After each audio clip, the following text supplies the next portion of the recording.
This is Dr. Red Panda. Human fellas, hi. I'm Dr. Red Panda. One day, I met a charming blonde at a nightclub. We hit it off, and under the influence of alcohol, we ended up in a hotel room. At the crucial moment, a tragic event occurred. We both forgot to bring condoms. At that very moment, a strange question popped into my head. How did people prevent pregnancy in the old days?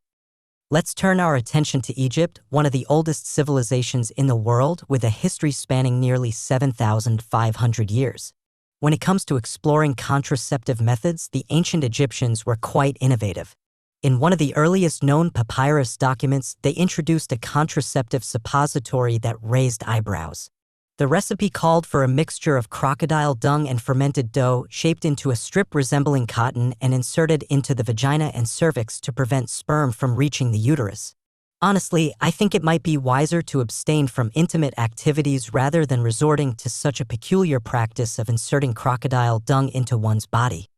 However, considering that ancient Greeks and Romans also had a fondness for using crocodile dung and mud as facial treatments, maybe crocodile dung isn't as repulsive as it sounds.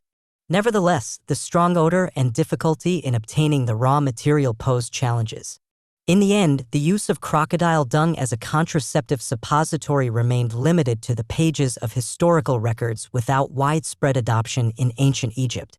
Later documents indicate that some Muslims chose to use elephant dung as a substitute for crocodile dung.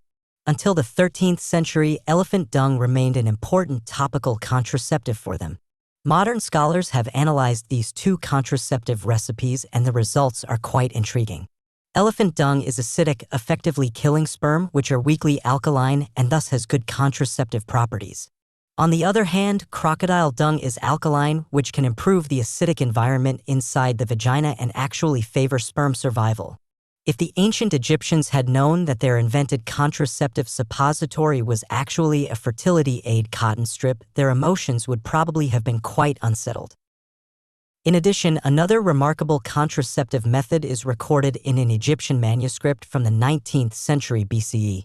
It involves mixing honey with gum from the acacia tree, soaking it into cotton or linen balls, and then inserting it into the female vagina. This contraceptive suppository is relatively more reliable. The acacia gum expands upon absorbing water, effectively sealing the vagina, while the fermentation of honey by microorganisms produces a large amount of lactic acid, swiftly rendering the sperm inactive. It seems that the ancient Egyptians indeed had some unique methods when it came to contraception. In Europe, contraceptive methods became even more diverse.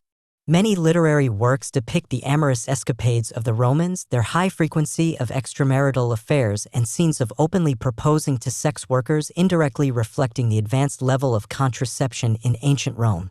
The ancient Romans were skilled in using various drugs and plants to regulate women's menstrual cycles or induce abortion.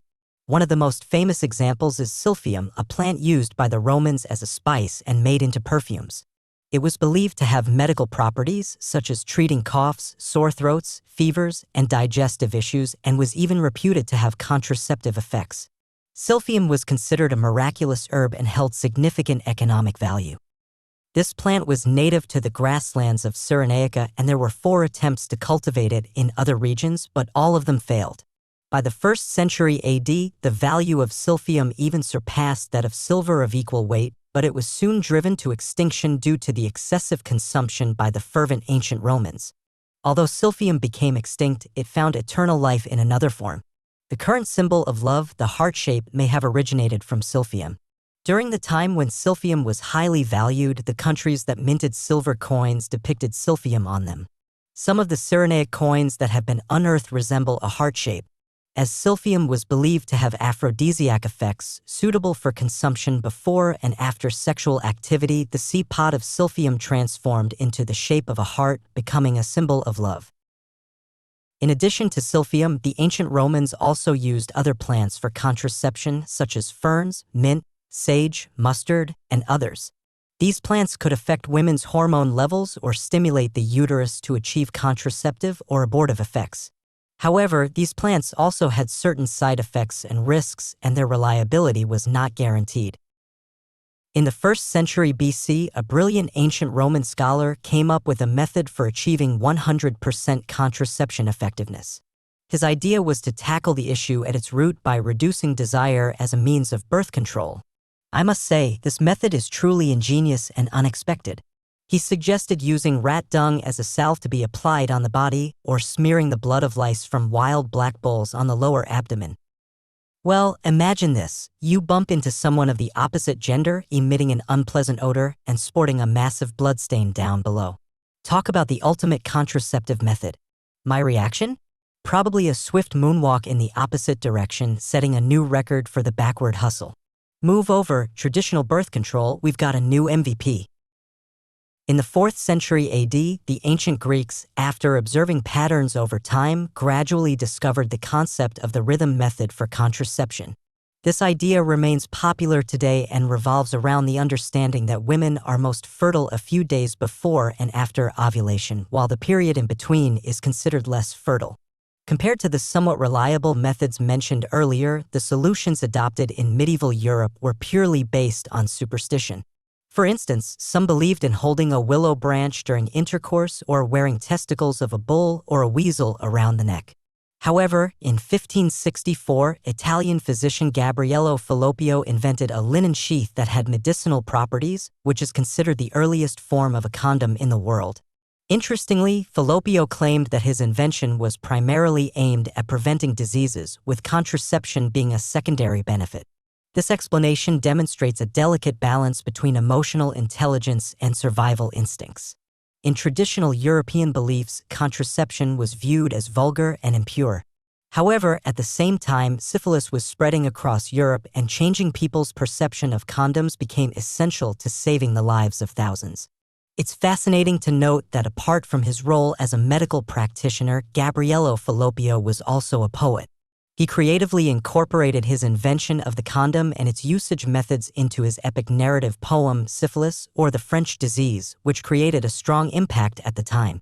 You see, in ancient times, one wouldn't dare to claim the title of a medical practitioner without some literary prowess.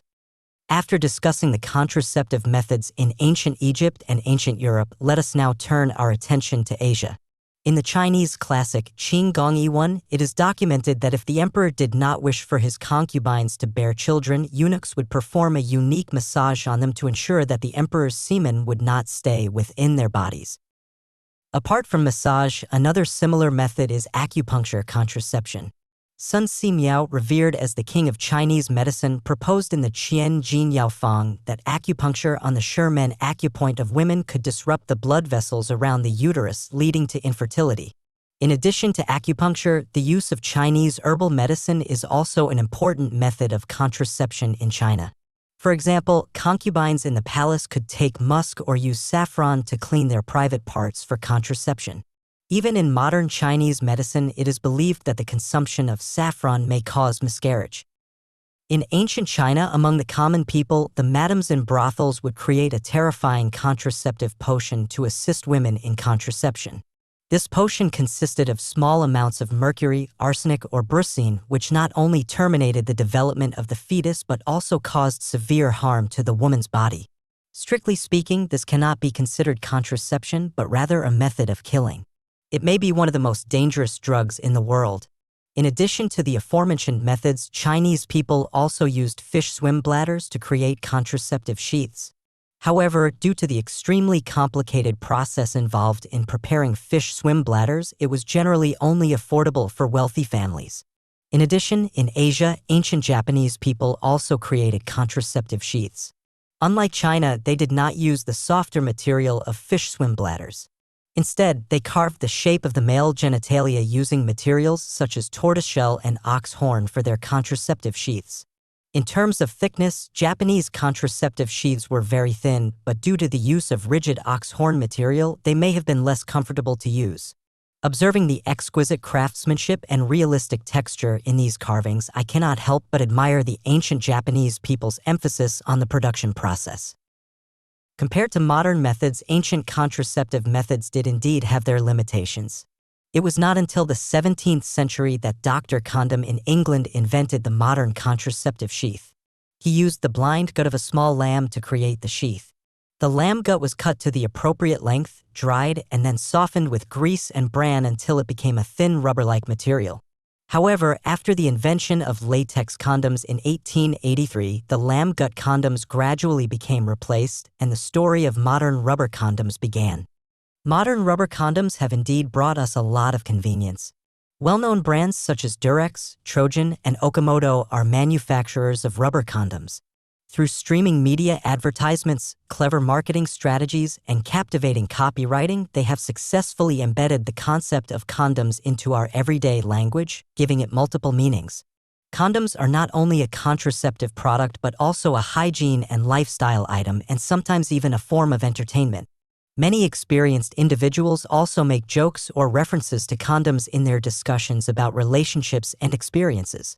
This has become a part of humorous anecdotes as well. In summary, looking back at the efforts made by our ancestors in the field of contraception, regardless of their ignorance or lack of understanding, their intentions were always driven by the pursuit of pleasure and the desire to alleviate responsibility. From the 19th century BC to the present 21st century, humans have been striving in the field of contraception for over 4,000 years, and this journey will continue. I must say, humans' determination when it comes to contraception really caught me off guard. Well, going back to the beginning, I can't quite recall the exact details of what happened between me and that blonde beauty on that fateful night. It's all a bit hazy, but what I do remember is a stunning silhouette. However, one thing is for sure, I developed the habit of carrying condoms with me afterwards. And that's a wrap for this episode of the video. I'm Dr. Red Panda. If any of you have your own perspectives, or if you think there are any errors in the video, feel free to leave a comment in the discussion section. If you found this video helpful, don't forget to subscribe and give it a thumbs up. Until next time, take care.